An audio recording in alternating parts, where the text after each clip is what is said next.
Well, it's Christmas time. We've been talking about the family dinner. You might, over the last few weeks, recall that theme. And I mention that because I'm skipping it this week. In fact, we're skipping slides. We're not doing any of that because I want to make sure that everybody is focused on the words. See, Christmas, among other things, is a time when people get a little more religious. People are more likely to come to church. They're more likely to give money to people in need. They're more likely to try to be a little better. Everybody, not everybody I guess, but lots of people try a little harder. And one of the things that means is that preachers get a chance to be a little tougher. Preachers can say things like, we all spend too much time worrying about how commercial everything is. We spend too much time thinking about ourselves. We should go out and take care of other people. You know, every Christmas you hear these things. It's like one of the traditions, right along with the Christmas tree and the presents under the tree, is the time you spend feeling guilty about how much you're thinking about the presents under the tree. It's like that kind of goes along with Christmas. And so today, I want to say some things. I want to make some predictions about the future. And these predictions may be controversial. They may challenge you. But I want to make them anyway. So here we go. I predict that tonight the sun will go down.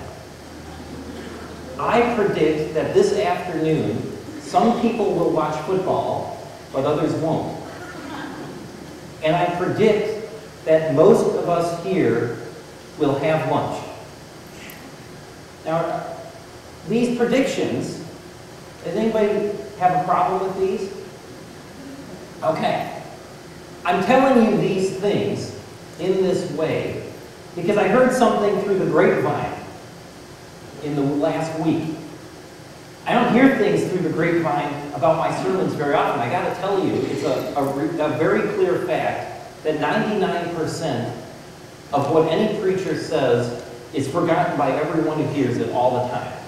Everyone, including sometimes the person who says it. I've had people come up to me and ask me about a sermon I preached.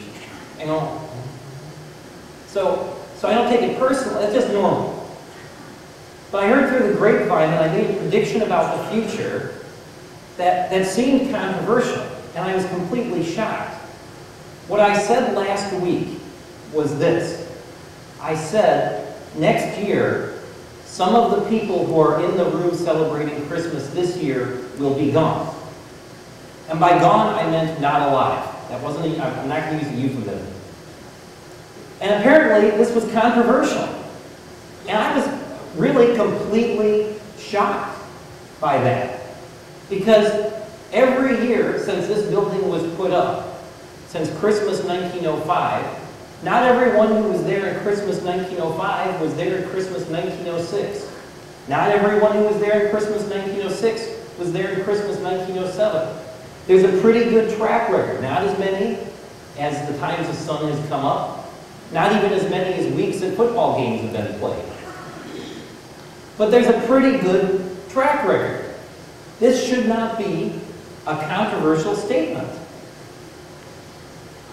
We may not want to hear it necessarily, but the fact is, we're not all going to be here next year. Merry Christmas. Now seriously, Merry Christmas. Because here's the thing. People might not say it out loud, but we all know it's true. And there are few, if any of us here, who are not coming to this Christmas without some of the people who we used to celebrate Christmas with. There are few, if any, people who have never lost a loved one. Somewhere in there, we all know this is true, all the time. And yet every year, knowing that this is true, we get up and celebrate Christmas anyway. So the celebration and that awareness shouldn't be separated. And it occurred to me thinking about this, how do we do that? How do we celebrate like that? And I think for a lot of us, and for the world that we live in, the answer is to not think about it too much. The answer is to try to put it out of our minds. And the world does a lot of things to help us stay distracted. We have jobs and parties and houses to clean and presents to buy and decorations to put up and busyness to have and things to do and good times we have to be having or they make us feel guilty in order to keep us from thinking too much about all those bigger things. Well, let me tell you, that's not right. Because if we come to Christmas, if we come to a celebration of God's love, that's supposed to bring us closer to the people we love, not farther away. Not just closer to the people we love who are here, but closer to the people we love who are gone. So whatever Christmas is about, it's not about being in denial about the people we miss. It's not about being in denial about the way our lives are and the fact that we only have so much time. It's exactly the opposite. Jesus was born. A lot of babies were born on the day Jesus was born, whatever day it was. But we remember Jesus not just because he was born and angels and shepherds, but because of everything that happened to him, because of his whole life. And one of the things that happened to Jesus' life was that it came to an end. Jesus lived and he died. And that the death that he went through is as important to the story as the life that he went through. We celebrate all of Jesus' life, all the time. We have communion every week. That's about what Jesus did at the last day of his life on earth. Christmas does not mean we have to be in denial. What Christmas tells us is we don't need to deny. We don't need to hide. We don't need to run away. But then, of course, I said Jesus lived and he died, but that's not really the story, is it? Jesus lived and he died and he was raised to new life. He was raised to new life so that we would see what God had in store for us. Jesus was raised to new life so that we would know that we didn't have anything to be afraid of. The whole point of what Jesus was trying to say and do was that God has taken care of the past. We talk about the forgiveness of our sins. That means the past is taken care of. Whatever we did, no matter how awful it was, no matter how much we regret it, no matter what harm it caused, it's the past. It's gone. And God wipes it away. The future, well, that's in God's hands too, isn't it? And what Jesus says is if we trust in God and place our faith, not in trying to work out the plans and make everything come out the way we want, but place our trust to let God lead us through, God will take care of the future too. God's got the past, God's got the future, God's actually got the present too.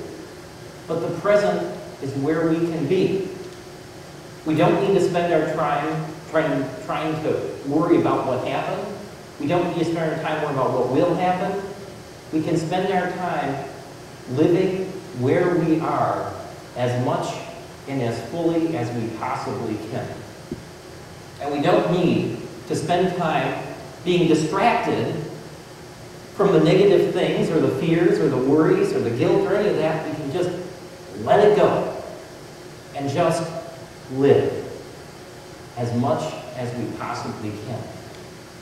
And when I say live, I don't mean, again, like that kind of exciting life that they sell you. You know, so much of what we talk about with really living is about excitement and romance and doing things and running around and having adventures. That's a kind of life, which some of us lead. But that's not what I'm trying to talk about. Because God created each of us to go on our own journey. Some of those journeys are adventurous. Some of those journeys take people to far-off countries and do amazing things. But some of those journeys are much physically, geographically, shorter. Some journeys keep us in Connersville, Indiana for our whole lives. Some journeys take us to a point where getting up and going down the street takes more effort than it takes some people to go out and drive across the country. Some of those journeys take us to places that are very quiet and very still and very unprofitable for the retail industry. Those places are still places where we're called to really live fully, to live with everything we have. And what that means is to love the people around us and to be who God made us to be. You know, God made you, each and every one of us here, to do something for a purpose. And if you're here, you still have that purpose, whatever it might be. And living out that purpose, whether it's a big dramatic thing or whether it's a little quiet thing, that's what we're here for. Part of that is sharing in the love of the people who are here and the love of the people who aren't. To come together now, knowing, not having to be afraid or worried about the fact that some of us aren't going to be here next year.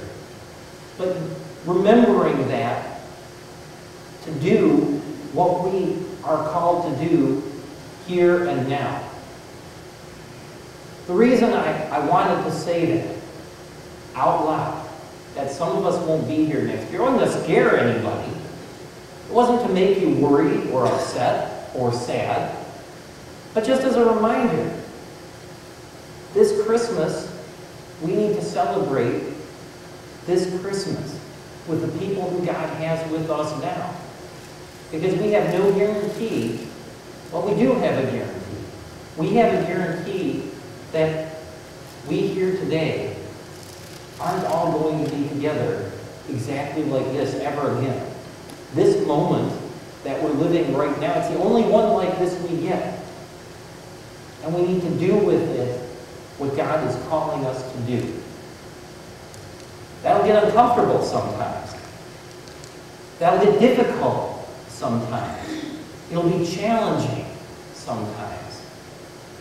But once you've let go of the past and let go of the future, living in the present might seem scary now and then, but it won't ever lead you anywhere except toward more joy and more peace and more love.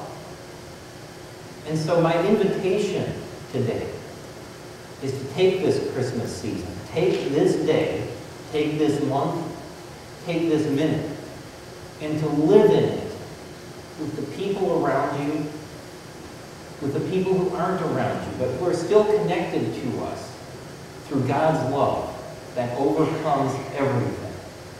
And to join together, sharing what God has given you with the people God has given you to share with. With that, we're going to sing our invitation song. So please stand.